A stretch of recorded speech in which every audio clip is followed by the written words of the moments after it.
السلام علیکم۔ کراچی سے اغوا کی جانے والی 13 سالہ لڑکی 5 ماہ بعد بازیاب، والدین ہوشیار، بچوں کو بڑا خطرہ، ہنگامی الرٹ جاری۔ کیا آپ حالات حاضرہ سے آگاہی حاصل کرنا چاہتے ہیں؟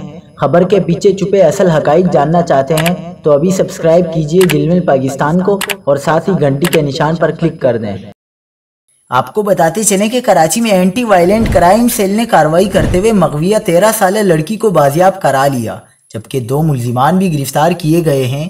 ایس ایس پی اے وی سی سی ذیشان صدیقی کے مطابق اینٹی وائلنٹ کرائم سیل نے قائد آباد میں کارروائی کرتے ہوئے مغویہ 13 سالہ مشل نور کو بازیاب کرا لیا۔ کارروائی میں 2 اغواکار گرفتار کیے گئے۔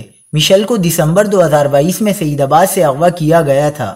گرفتار ملزمان نعمان اور لال محمد سے تفتیش کی جا رہی ہے۔ واقعے کا مقدمہ بچی کے والد کی مدعیت میں سعید آباد تھانے میں اغوا کی دفعات کے تحت درج تھا۔ ایس ایس پی اے وی سی سی ذیشان صدیقی نے لوگوں کو پیغام دیا کہ وہ اپنے بچوں کا خیال رکھیں اور نظر رکھیں کہ وہ موبائل فون میں کس سے بات کرتے ہیں اور کون لوگ ان کے دوست ہیں۔